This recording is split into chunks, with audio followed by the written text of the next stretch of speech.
Sin is crouching at the door, and the enemy is eager to control you. And in order to subdue it and to become its master, we need to learn that there is always a way out. So with that being said, let's look at our first temptation, the temptation of pride. Being a person filled with pride is a dangerous and slippery slope. The New Living Translation of Proverbs 16 verse 18 tells us that pride comes before the fall. But the Message version puts it so clearly. First pride, then the crash. The bigger the ego, the harder the fall. Proverbs 11 verse 12 says, pride leads to disgrace, but with humility comes wisdom. James 4 verse 6 says, and he gives graciously, as the scriptures say. God opposes the proud, but he gives grace to the humble. So we can see that pride is not something that we want in our lives, but in order for us to be able to eliminate pride in our lives, we need to be able to identify it first. And pride can make itself known in various forms. Like thinking we've made it on our own and taking all the credit when things go well, forgetting that it's God who gave us the ability and God who opened the doors for us. Or how about the desire to be seen? Wanting the spotlight, wanting the title, the platform, the recognition, even if we're not willing to admit it. Or the desire to be in control of everything because when we do it, it gets done the right way. And maybe someone is sitting here this morning and then thinking, but when I do it, it really does get done the right way. Well, this sermon is for you then. Or thinking we know better than God. Perhaps you might be tempted to think, you've never thought that. You've never said that. But you see, there's a saying that says actions speak louder than words. Because every single one of us have made a decision that we knew went against the word of God, yet we decided to do it in any ways. And in actual fact, that's us thinking that we know better than God. God said, if we do it this way, we'll get this outcome. And we're thinking, no, but I'm going to try my way and get that outcome. That's pride. That's us thinking that we know better than God. Another form of pride is thinking that we're more spiritual or better Christians than others. Or looking down on people who don't do things the way that we do them, or live their lives according to the convictions that we have. Now, don't get me wrong, we are supposed to lovingly guide and correct each other. But that doesn't mean we need to think less of those that we do correct. And this last one, thinking we have nothing left to learn. Not listening to advice or correction, or always having an answer for every single thing that comes your way. Never letting anyone guide you. If you struggle with any of those things that I just mentioned, you might still have a little bit of pride within you. I know that I do.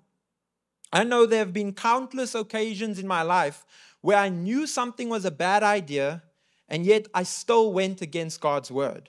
Said I knew better and did it my own way. What scripture did I go against? Proverbs 13, verse 11.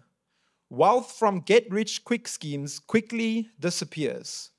Wealth from hard work grows over time.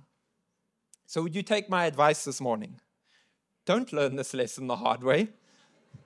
Don't fall for get-rich-quick schemes. If it sounds too good to be true, it is too good to be true. And in my case, the get-rich-quick scheme didn't even give me wealth. It just took my money and disappeared.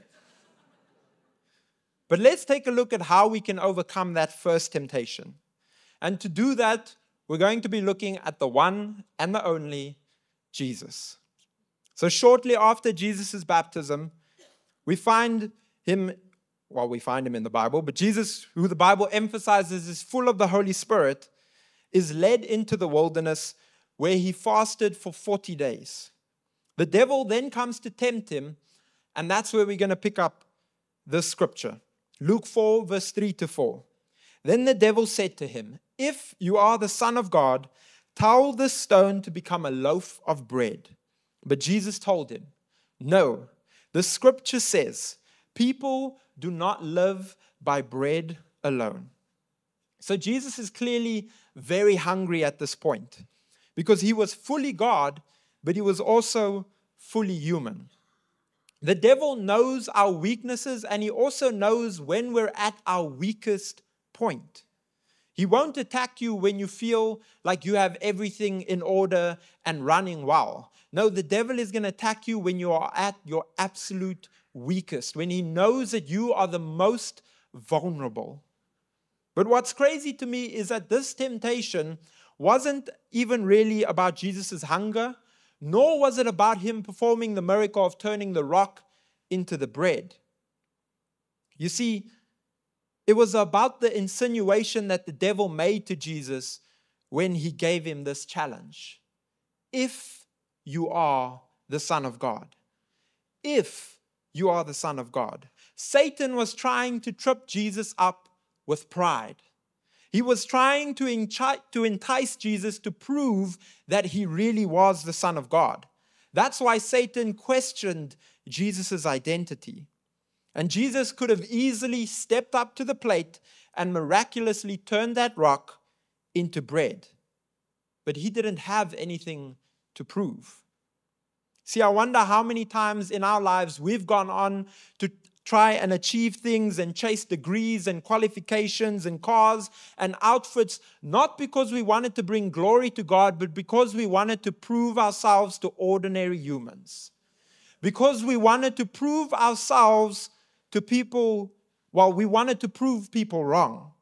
When this entire time, we should have actually been living for an audience of one.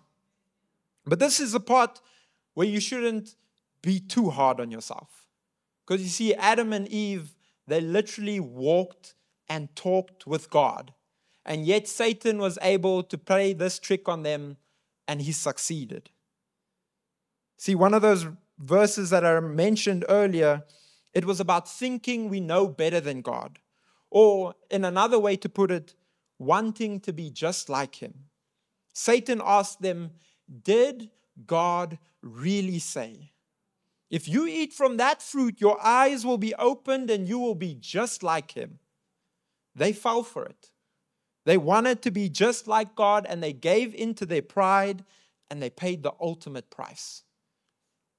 But Jesus, he showed us how to fight off pride. You see, he fought pride with scripture. He said in Matthew 4, verse 4, "No, the scripture says, people do not live by bread alone, but by every word that comes from the mouth of God." In this simple response back to Satan, Jesus teaches us how to overcome the temptation of thinking too highly of ourselves and not to flaunt our status.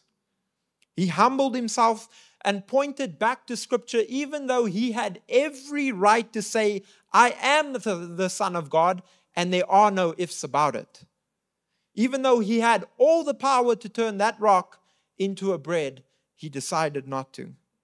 Instead, he used the main thing that can defeat the enemy, and that is Scripture. That same Scripture is available to us as well. So how do we keep ourselves from allowing pride to creep in? We fight with Scripture. We do what Jesus did. Philippians 2 verse 3 to 8 says, "Don't be selfish. Don't try to impress others. Be humble, thinking of others as better than yourselves. Don't look out only for your own interests, but take an interest in others too. You must have the same attitude that Christ Jesus had. Though he was God, he did not think of equality with God as something to cling to. Instead, he gave up his divine privileges. He took the humble position of a slave and was born as a human being. When he appeared in human form, he humbled himself in obedience to God and died a criminal's death on a cross." So how do we stay humble?